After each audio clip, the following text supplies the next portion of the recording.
Wow, that's what we're all doing right now. It feels like we're in the construction business, trying to build a bridge over this confusion and this, all that we're dealing with right now, this bridge that takes us to a higher expression of life, a greater understanding. Of course, the bridge would be our spiritual life, would be the God energy, that bridge over troubled waters. But in order for us to get on that bridge, there are certain qualities we need to be practicing and doing right now. And I would say number one would be resilience. Because a lot's coming at us right now. And for me, oh my gosh, so much of it is just the unknown, not knowing. It's confusion, but it's not knowing what's going on truly. And it's all a new experience. You know, resilience means the ability to spring back into shape, to spring back during times of challenge and difficulty. It means finding your footing when things are difficult and tough. And to be resilient, to me, number one is to have the buoyancy, so we don't get caught up in the negativity and the lower vibrational energies, that we can have the buoyancy to be lifted up in our thoughts, our feelings, our beliefs, to find something greater, to find that bridge that leads us over all of the confusion. So we want that, of course, that buoyancy and that flexibility to be able to move during new and different times. But besides the buoyancy and the flexibility, we also need to have that feeling of being supported. You know, when Mother Teresa said that there's more hunger in the world for connection than there is for bread, that loneliness is the worst disease there is. We all right now need to feel loved and supported. And I think I've spent more time watching people connect on the TV and just being in tears of how much love, because that connection is the truth of who we really are. So family, friends, community, that's why we spend a lot of time trying to make these connections so we feel that support. Without that support, we can get sucked up into those turbulent waters of confusion and fear and doubt and troubles and worrisome beliefs and thoughts. So we need to be buoyant.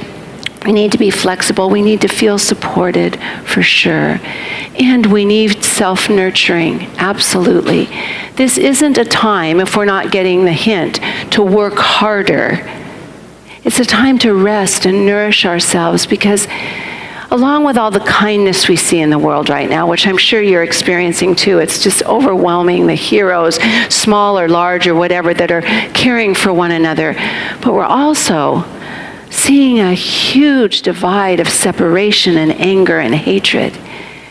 And if we want to heal that separation and be part of that goodness that we know is possible, we need to be able to respond to situations, to experiences, and to people that offend us lovingly. As Ernest Holmes says, one of his main teachings is there is no room for hatred in the world of any sort. We don't have to like everybody. We don't have to like everything. We can have different opinions and different views. That's healthy and good, but there is no room for hatred. And unless we rest and care for ourselves and nurture ourselves, we're not going to be able to have those loving responses in the world. So it's important right now to care for yourself. My dear friend, other Sufi mystic friend, Hafez, says, just sit there right now. Just sit there. Don't do a thing. Just rest. For your separation from God, from love, is the hardest work you will ever do. Your separation from God and from love is the hardest work you'll ever do. He goes on to say, let me bring you trays of food and something you like to drink, and you can use my soft words as a cushion for your head. That's really good advice when we get caught up in some of the confusion and the unknown, and we just feel at our wits' end, to take a time to rest and listen to the music in the world, the love in the world, the softness in the world. You know, I was listening to the radio yesterday as I was thinking about Discover Your Heart Song, and they were saying that scientists have discovered that humans are hardwired for music. It's part of our soul's desire for music. Different types for different folks, of course, but we're hardwired for music. And actually, music, scientists have studied, stimulates more areas of the brain than any other human function. It actually does work to rejuvenate people. And we've heard of people also with Alzheimer's that have been able to respond to music that they've known in the past more than anything else. So when we talk about music, Discover Your Heart Song, it's about that music, that life force, that energy that's in all of us. Now, music is universal. And in ancient Greece, Pythagoras and his followers really felt that the celestial bodies, the sun, the moon, the stars, all made a kind of music, a cosmic music that mirrored the harmony of the universe, the harmony of the Supreme Being. We're made in harmony. Ernest Holmes believed the same thing. He said, there is a song at the center of everything. The music of the spheres is no illusion. When we uncover this song and allow it to saturate our souls, we become permeated with joy. The center of everything, our heart song is a song of joy if we take the time to discover it. So where does this song reside? It resides in our hearts. It's our heart song. Our heart song. That song is in every person. It's different for everybody, but it's that song that tells us, that sings and guides us to our specific perfect place in the world, how we fit into this harmony of life, how we fit into all of the pieces. And we're here because we need to discover and uncover that soft song. We might call it the still small voice of God that is calling us to a fuller life, a greater life. There's that urge within us that wants us to be more connected to goodness, to truth, to love, that bridge over these troubled waters, or the truth of life, the truth of God, the joy that we can find even in the midst of turbulent times, even that we can find in the midst of confusion. The problem is we don't hear that divine song, the music of the spheres, that harmony, because our mind gets too filled with troubles and confusion. I'm sure we can all relate to that. We fill up our minds that are the gateway to that song. We fill up our minds with confusion and troubles and loneliness. But what Hafez, that beautiful 13th century mystic, once again says, don't let your loneliness, your confusion, slip away too quickly. Surrender. Let those feelings cut deep. Deeper than any human experience or even divine intervention can get to. And this is how it ends.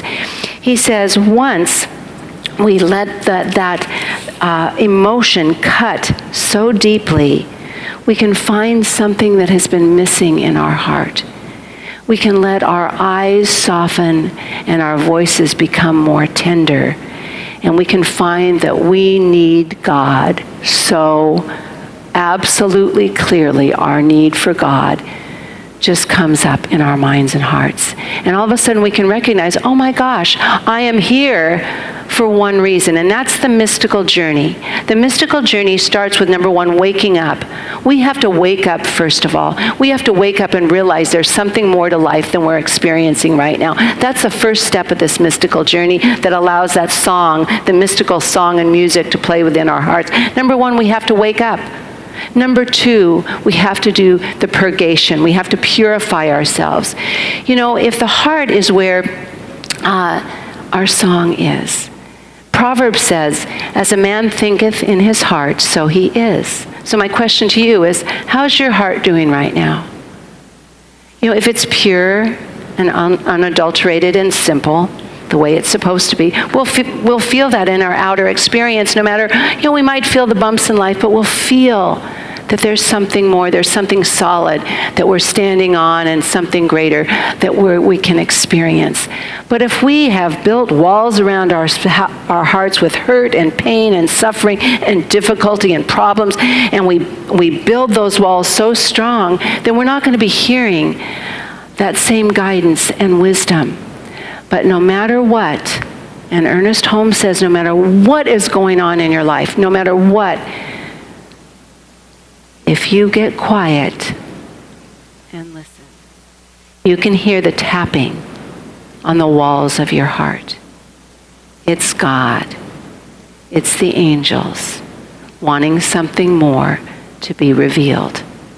Those walls, although they seem solid, are not solid. They're there from our own making, and we can take them down.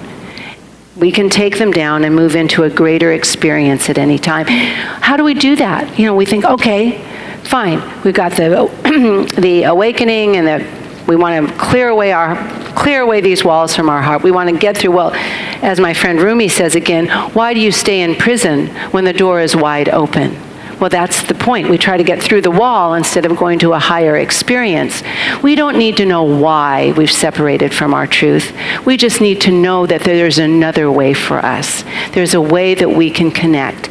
So in this Discovering Our Heart song, I would say, besides the resilience and building up our buoyancy, our flexibility, our willingness and availability to something greater, that we also have to build connections, not just to our family and our friends and our community, but connecting heaven and earth.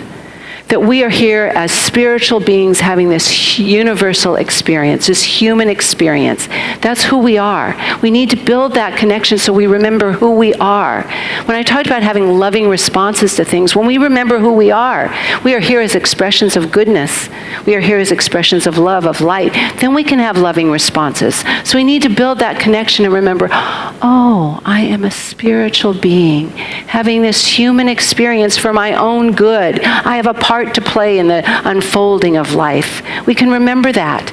So we build this connection between heaven and earth, and then we can open our hearts to something greater. We can feel it saturated in joy for being alive, for having the opportunity to be alive. We can see beauty that we've never seen before. Don't follow me. I just forgot something. As I was looking at my folder that I hold every single Sunday, this is my little, I don't know if it's a security blanket or whatever, but it's also always got the cover of our program. And for 2020, this is what is always on here, and I read it this morning, and I just opened into something more. It says, we are part of something greater. We are branches in the tree of life. Just like the branches of a tree, our individual souls are connected as a whole to one universal source of life. That right there is the journey of mysticism. Because after we purify ourselves, we come to the illumined place that we understand, oh my gosh, there is something more to life. Life is to be joyous. And then there are 5 stages. The 5th stage is going back into the dark night of the soul again. And I think many of us are feeling like we might be in the dark night of the soul again. I know for myself, because life wants to wake me up and take the walls down. I told a friend, I felt like every time I turn a corner in the house, I bump into another issue that wants to be healed, revealed, cleansed, purified. So the illumination comes, then the dark night of the soul, and then only from there can we feel unified with the whole, not only with spirit but with one another. That place, and that's where we're going. So we unify heaven and earth, and then it's the heart and the mind. So often we feel like we're really intellectual, or we're really feeling people. We've got our mind and our heart, but we have to connect the two. Because when God speaks to us, when Spirit speaks to us, it speaks to us in the heart, and it speaks through feeling. But the feeling is affirmative. When I talk about the God bumps, that's Spirit speaking. It's Spirit speaking to us in an affirmative language. But God's voice will stay as a feeling if we don't use our intellect to define it, to give it a mold, to give it a shape. We need to combine the heart and the mind. which means that you and I, this is a big calling right now. If we're going to be closer to God, we need to have balance in our life. We have to have the resilience, the buoyancy. We have to have the willingness to open the door, to look at our stuff and clean it up, and then to be balanced in heart and mind so we can feel connected to life and one another, and we can hear the music of our soul. The music of our soul, which will bring us joy and happiness, connection, and understanding. I'd like to, Ernest Rumi said, the heart acts as a translator between mystical experience and intelligence. Ernest Holmes says, the insistent and universal desire for self-expression is the divine urge within each of us, urging us to a fuller, more connected life. So it's for us to open that heart space and to listen. And if we listen truly to the song of our heart, we'll hear a song of joy. You know, this morning, my daughter texted me that they have to put down their 17-year-old cat this morning, Matilda. And it made me realize that no matter what's going on with this confusion, how distracted we can get about thinking of something out here, life is real. And it goes on, and I had the opportunity to not only understand and listen to the tears and say, yes, it's hard, but know the universal truth that love never dies. And what we do here and the connections we make a difference. The memories won't be forgotten. That Matilda had been there through the growing up of the two boys and a big part of their life, but she's going on to her new experience. And brought me down to the realness of life that's right here for all of us right now. So life, no matter what the experience is, has the opportunity to be joyful if we're letting our hearts sing. And this is a time for all of us to be aware of our bodies and how they're working and how healthy they are and what they want. We have to listen because we want to feel the cells of our body clapping in ecstasy for being here, to be alive and be able to feel and touch and love and taste and all of that goodness. We want to feel that. So we, right here and now, can feel the wholeness of life in all of its expressions. So I want you to close your eyes right now as we're closing. I'm just going to ask for a little experience, and I certainly thank Reverend Kirk for his beautiful meditation this morning and how that brought me to such a beautiful place. And I'm going to ask you right now to do a little meditation and connection in your own body, in your own heart. And if you put your hand on your heart, just to feel your own heartbeat. The heart beats about 100,000 times a day. Think how hard that heart works to keep us alive and active and available to life. And who and what is beating that heart?